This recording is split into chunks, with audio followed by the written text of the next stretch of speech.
এরপরে প্রশ্ন, আমার একমাত্র ছেলে মাস্টার্স শেষ করে চাকরি পরীক্ষা দেওয়ার জন্য চট্টগ্রামে যায়। পরীক্ষা শেষে হোটেলে যাওয়ার পথে বজ্রপাতে মারা যায়। এই মৃত্যু তার জন্য তার এবং তার বাবা মার জন্য কোন পর্যায়ের?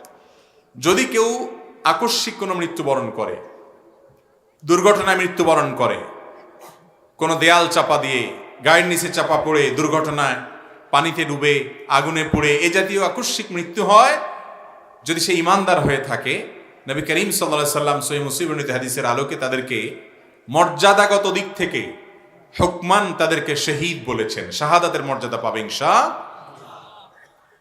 এই জন্য আকস্মিক মৃত্যুকে খারাপ মৃত্যু মনে করার কারণ নেই। আমাদের দেশে অনেক লোক আছে, দেখবেন আকস্মিক মৃত্যু হলে এটা খারাপ মৃত্যু মনে করে। এটা এত খারাপের কিছু নেই। আকস্মিক মৃত্যু সম্পর্কে নবী করিম সাল্লাল্লাহু আলাইহি সাল্লামের হাদিস হলো যে এটা ইমানদারের জন্য ভালো আর বেঈমানের জন্য খারাপ। কারণ ইমানদার যে, সে হঠাৎ করে মৃত্যু হয়ে গেল, জান্নাতের পথে সে আগায় গেল।